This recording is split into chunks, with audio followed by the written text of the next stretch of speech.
Hello and welcome to Just Bugs, an appreciation podcast for those oft-ousted creatures we humans call bugs, despite their official classifications. I'm your host, Savana, and today I have Matt with me.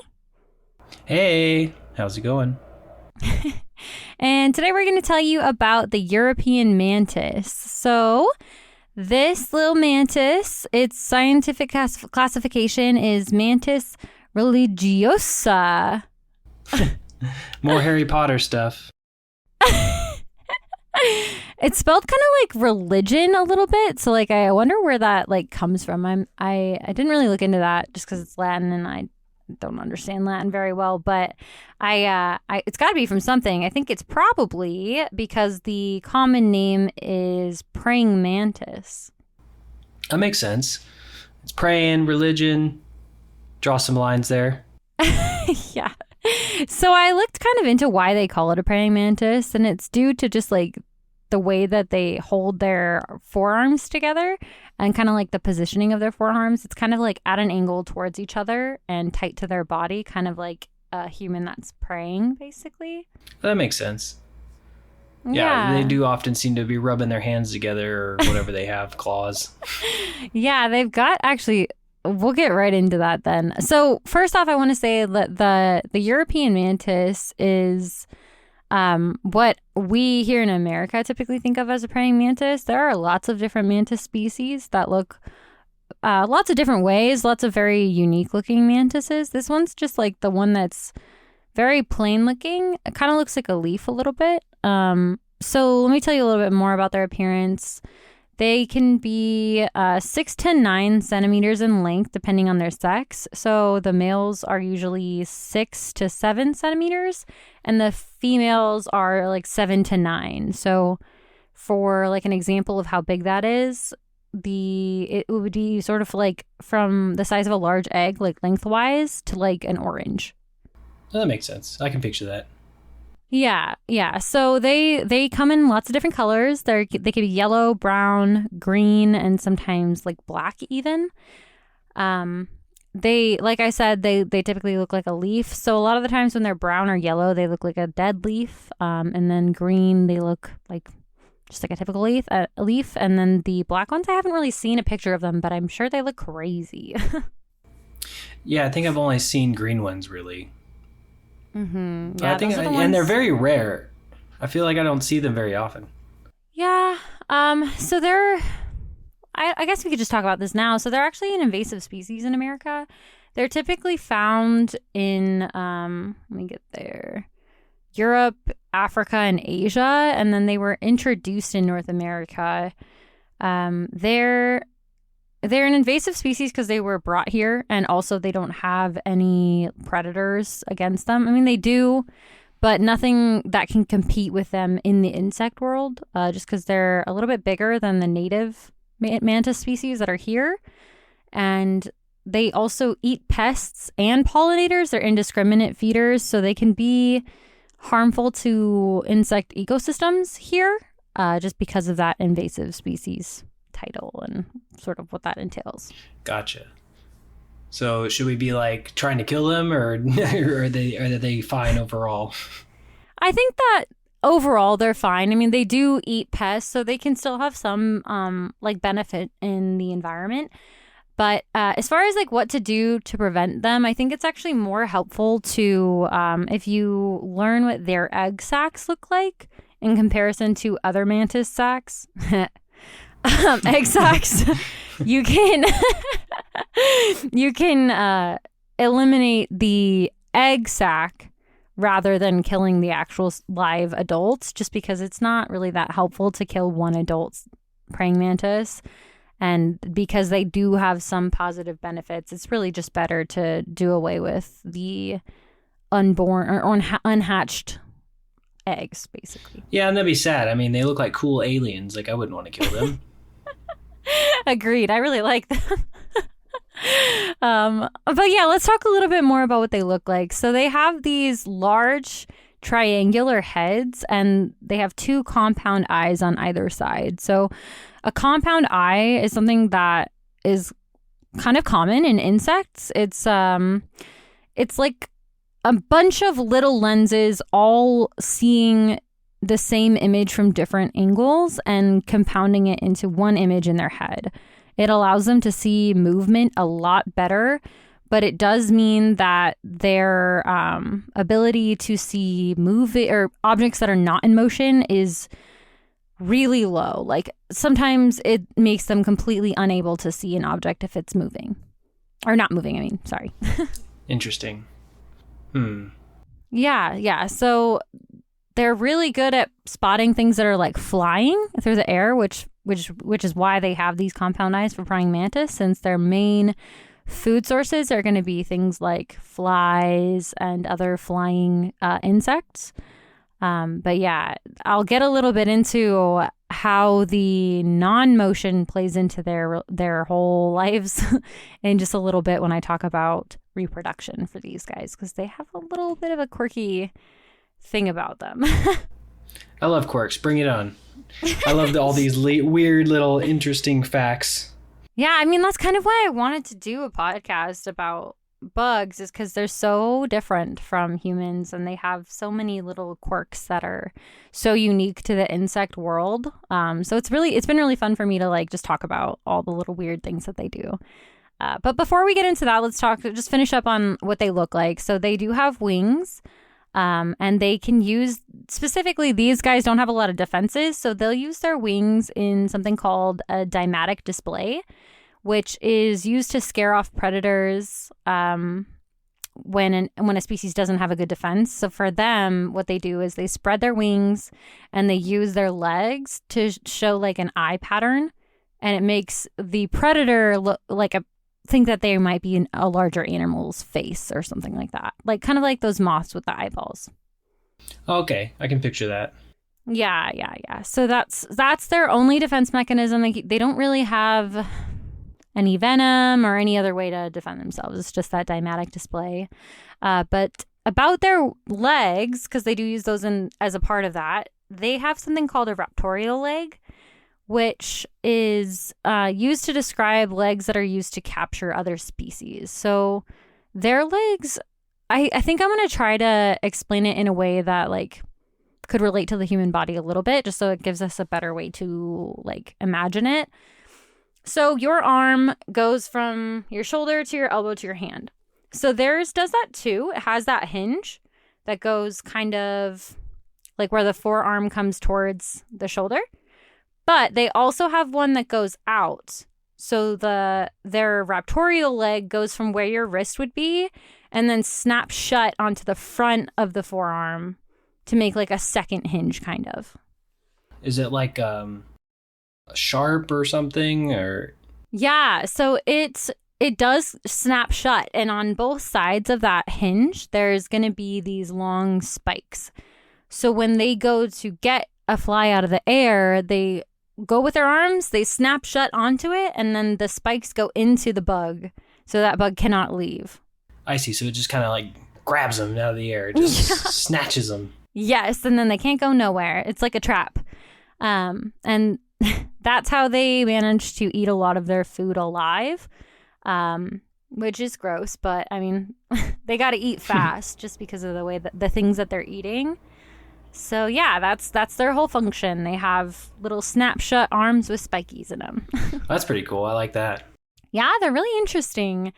I kind of thought the praying mantis was called that because they prey on so many species. It's sort of just like a little weird anecdote. Like I had no idea that it was based on the way that they look when they're just like chilling. But I guess it makes sense either way. Yeah, I never really gave it much thought, but that does make sense.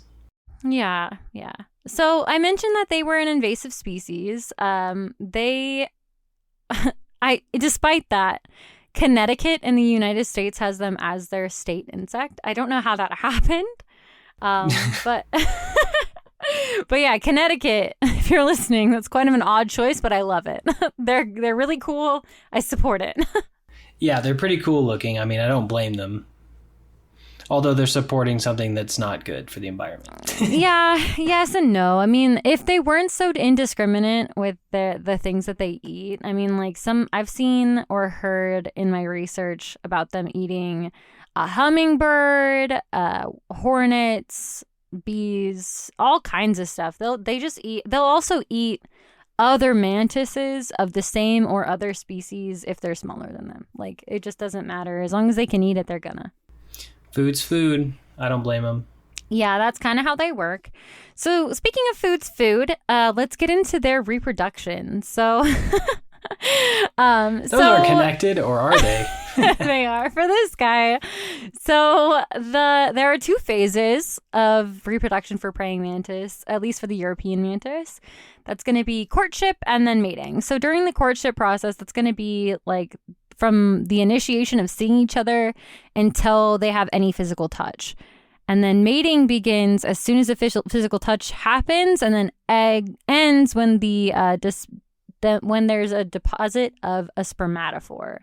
A spermatophore is just going to be like a protein casing filled with spermatozoa, basically. Gross. Yeah, so like that's just how they fertilize. They just like put this little sack full of stuff and then they leave it there inside. It's like a whole thing into an ovipositor, basically. But enough of that. They are sexual cannibalists. Cannibals. That's the word I'm looking for. So sexual cannibalism is when typically a female who is going to be larger will eat a male in the process of mating. So either before, after, or during the mating process. Geez, if they ate them before, how do they get it done? Dude, it's wild. So to begin, like, kind of understanding why this happens, they don't really have, like, you can't prove anything with this sort of thing unless there's a lot of extensive research done on it. But basically what scientists think right now is that the females see the males as far inferior to them due to, like, their strength and their stature, and they'll likely eat them just because they see them as just like food. Like, it doesn't matter to them if they copulate or not. They're just like, oh, look, an easy meal that has just come up to me. Like, I don't have to fight for it. And I couldn't typically get this large of a meal with my typical hunting pattern, basically. I'm seeing some connections here between other species.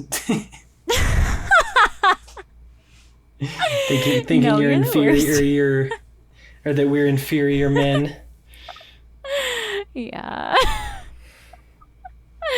So, because the females will do this, the men often approach like super slowly and from behind. And then as soon as the female moves at all, they freeze. They're like, no, I'm not moving anymore. And like I mentioned before, these compound eyes that they have are not great with seeing motion. So as soon as the male stops, it's like he's invisible almost. And so the female will just get distracted and do something else. And the male will continue to like move forward until he kind of gets to her, basically. So some males will like rock back and forth. I don't know if you've ever seen that, but like I have. And one thought is that is to imitate the movement of leaves in the environment if it's like windy or something like that. I see. So blend in with your background. Yeah. So basically, this approach process can take like hours. It can take like up to 4 hours, basically, just to get to her. And then once in range, the male will like jump onto the female's back and then grab onto her with his like raptorial legs. And then he spends, I guess, some amount of time trying to deposit the spermatophore. And as soon as he's done, he will jump off and then remain still for like 4 minutes before leaving, just so he can like make sure she doesn't see him. So is it common for them to survive the encounter, or is it more common for them to die, you think? I would say, I mean, this is just me guessing because I don't have statistics on like how many males die in this process, but based on sort of what I know and what I'll tell you here in a minute, I would say it's likely more probable that the males die than them surviving. One reason I say that is because well, one, if the first attempt is unsuccessful, they'll just keep doing it. They'll keep jumping on and then waiting and then get off and then wait for 4 minutes. And like, if they get away with it, that's great. But sometimes, sometimes the female sees them and she will attack and decapitate usually. And then unfortunately, or more fortunately for the female, the copulation process doesn't necessarily have to end after that. So a male can live without a head for 5 hours. And they have adapted evolutionarily to continue, their bodies will continue the copulation process until it's complete. So they will say they get decapitated in the process. Their body is still going to jump on. It's still going to it's still going to deposit that spermatophore, and it actually will deposit more, and the process will take longer because there's no head to be afraid of survival and jump off. So they can stay on there for up to 5 hours, and then as soon as they're done, they just die. They run out of blood, or hemolymph more accurately, and then they just pass after that. But yeah, they'll just keep going without a head. I appreciate their determination, but that seems like they get a little greedy is what the problem is. I mean, I think it's just so insects don't have, well, we have, like, they can't think through their processes necessarily. It's just they know I need to get my genes to move on to the next generation. That's the only goal. And so that's what they do. They're not in support of the decapitation process, I don't believe, but they got to get those genes in there. So their bodies evolved to just keep on going. Jeez. That's crazy. Yeah. It's fascinating. I'd never really heard of anything like this before. So it was really interesting to see that the males just, their bodies will keep going through those motions despite not having any brain to support that. That's just wild to me. Yeah, off topic, but I saw a meme back in the day that was really funny. It was just like a praying mantis stand there, and he's like, "Guess who got laid last night?" And he's got no head. I just thought that was super funny. Super accurate, turns out. Glad to know it's accurate. For sure. What a good meme. I remember that one. That's a good one. So, after that, then go on to the rest of the life cycle. So these guys are something called hemimetabolic, I think is how you would say that.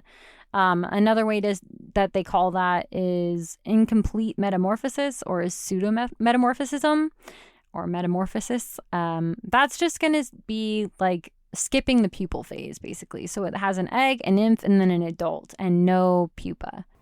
So what's a nymph, you said? What is that exactly? Yeah, so a nymph is going to be like the larval phase, basically. Okay, so egg, larva, and then adult. I gotcha. Yeah. So yeah, they just don't have the pupal phase. That's called hemimetabolic. So generally, an average of 11 days it occurs between the time that the female gets that deposit of spermatozoa to form and then deposit their egg sac. Typically, these egg sacs contain 100 to 200 eggs. And then they typically only breed in like September and October, and then the eggs don't hatch until the next spring. So they overgo that overwintering process. That's cool. Is that common for it to take so long? I don't know. I haven't really seen it with any of the bugs I've researched so far. I have seen a lot of overwintering, which is sort of like just like lowering metabolic processes or like almost like a hibernation sort of. But this is the first time I've researched a bug that had it over like the eggs doing that. That isn't to say that there's not a lot of other insects that do that. This is just the first one that I've encountered. So I can't really say if that's rare or not, but it's certainly interesting. Definitely. Yeah. So the hatching of the eggs is like super affected by temperature and humidity. So that's sort of why they lay them in September and October, because that's a good time for the temperatures. But then they won't hatch unless the temperature and humidity of the place that they are laid is perfect. And then they're always going to hatch in the morning, which is really interesting to me. That's cool. Like, so it just needs to be like a nice warm summer morning or something, or spring morning. Yeah, I assume so. I'm not really sure if it's warmth that they want. It just has to be like the exact perfect temperature and humidity, which is like very specific. So the nymphs, when they are hatched, appear like itty bitty praying mantis adults. Like they look like the fully formed adults, but they have a thin exoskeleton and they're about a tenth of the size. They're just cute little teeny Cute.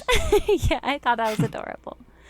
Unfortunately, I'd like to see some little ones. Yeah, I think that'd be really cute. Just like a bunch, like 100 little tiny praying mantises.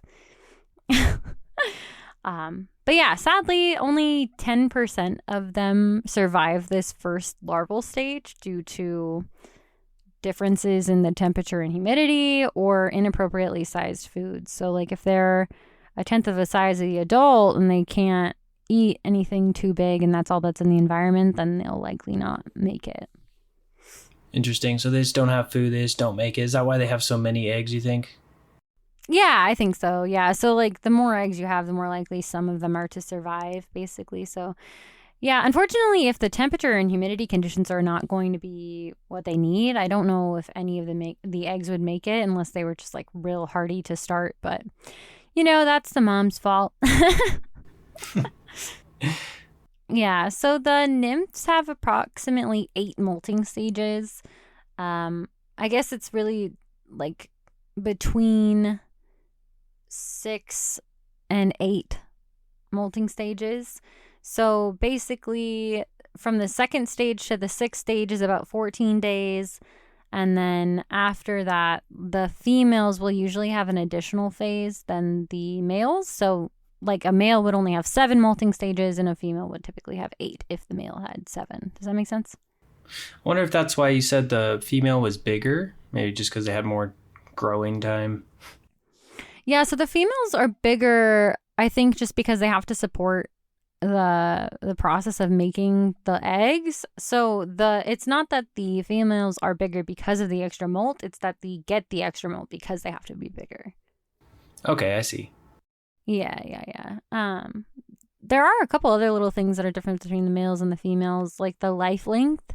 Males typically only live 7 to 8 months, and females will usually live 11 to 12. I'm not sure if that's more based on size or more based on the likelihood of the males to be eaten by the females. But just on average, those are the different life expectancies. I would say that plays a part, definitely. Yeah, likely so. Yeah, so I mentioned that they eat other insects and they are carnivores. They typically do grab the insects out of the sky, out of the thin air, and then they stick those spikes in them and keep the legs shut so the insect can't escape. And then they'll hold it in place and consume it alive, or will sometimes decapitate it and then consume it. Yummy. Yeah.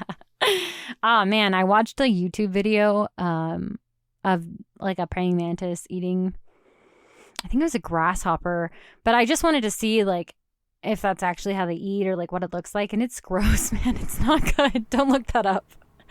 Don't they have like little side hook things on their mouth, and so they're just like chomping away? Yeah, a lot of insects have that sort of like side to side mouth movement with their mandibles. Mm-hmm. But yeah, that's definitely how these guys do it. As you can imagine, they're solitary in nature. You asked if they were Who would have rare. thought? Yeah, no kidding. Not super personable, these guys. You had asked if they were super rare. I'm not sure about their numbers in America just because they are an invasive species. I'm assuming that they're not like in any danger here just because they don't have a lot of competition. But they are listed as just like least concern in other countries, with the exception of Germany, where they are red flagged. So you can't own them as a pet or capture them in any way. But yeah, in Germany, their numbers are like currently low, but everywhere else they seem to be okay. Okay, so they're kind of protecting them in Germany, I guess. Yeah. I'm not sure why the numbers are lower there, but apparently they're just a little bit lower and they're trying to keep them in check. Well, that's good. Save the weird alien bugs. They do look like aliens. Well, these guys, like I mentioned, they're not like the best for the environment here in America. They are in other countries just because the ecosystems are a lot more stable. But they don't really cause any harm as far as like injury or anything like that. Like they don't have any venom, they can't sting you, and they don't carry any diseases. However, they do have mouth parts that are big enough to bite you.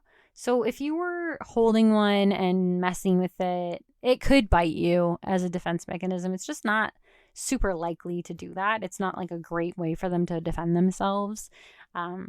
So it would be pretty unlikely to get bit by one. Yeah, I've seen people hold them before, and they never had a problem. They just kind of held them, showed them off, and let them go. Yep. Yeah, I've held several, and I've never been hurt by one or harmed by anyone in any way. They have predators, lots of them: spiders, bats, birds, snakes, etc. That's just sort of any large insect, I think. Like anything that's non-venomous and not going to hurt them. I don't see why any carnivorous or insect-eating animal would ever not eat something like that. Hey, food's food, right? Correct. If the praying mantis has taught us anything, it is certainly that. So yeah, they typically don't cause too much harm to the ecosystem, like I mentioned, but I would still be cautious of them. If you can look up what their egg sacs look like. They're like really hard to describe. They're like a brownish yellowy color, and kind of larger than a typical insect sac might look. But you have to be careful because other mantis sacs look pretty similar. So I would, if you're going to go that route and you think you might see a mantis egg sac, I would just look up a picture of them compared to other ones just to make sure. And then you can either cut it and stick it in water, or I think you can also burn them, which is sad. But, that's the best way to get rid of them in America, just to more positively impact your environment. But we don't want to encourage that, right? We're all about saving bugs. Right, yeah. So I don't want nobody kill any live mantises. That's just sad. Don't do that. But if you see an egg sac and you're worried about it, I guess you could. But yeah, I wouldn't do that unless you're certain that's what's going on. You're certain that's the European mantis sac and all of that. And if they're already born, just let them be. They already made it, man. They got enough out there to kill them. Yeah, it seems that way. Yeah. So a couple of little cool facts about these guys. I don't know how cool you're going to find this one. So a lot of people say that they look similar to like a grasshopper or something like that, but they're actually most closely related to a cockroach. Ugh. Yeah. I'm kind of dreading the cockroach episode, to be honest. Yeah, I'm going to save it for October. Do a spoopy guy. Ooh, foreshadowing. Yeah. Yes. So stay tuned for that. It'll be everybody's favorite episode. One other cool fact is that these guys can rotate their heads 180 degrees. So they have like a large field of vision in addition to being able to see that motion really easily. So that is all that I have for you guys today about the European mantis. This is a bug that I have always enjoyed. I find them very interesting, and I was really stoked to kind of learn a lot more about them. There's a lot of little things about them that I didn't know about that are really interesting. Yeah, me too. Like, I've always seen these guys and thought they look so cool. So it's nice to learn some new information about them. If people want to see pictures or anything, do you got anything to plug? Yeah. So I will be posting an image of the European mantis on our Instagram. That's going to be Just Bugs Podcast on Instagram. And we also do have an email that you guys can send any questions or comments to, any requests for episodes that you might want to listen to. That's going to be the same kind of tag there, justbugspodcast@gmail.com. Sounds great. Yep. So that's all I have for you guys today. Thank you so much for listening. And as always, I'm not a bugologist, so just let me know if you appreciate this. I'm just doing my own little independent research type stuff, and I just like bugs. So hopefully you do too, and thank you so much for listening. Go appreciate some bugs, man. Yeah, no squishing. No squishing the bugs. Go appreciate them instead. I love it. Bye, guys. Bye.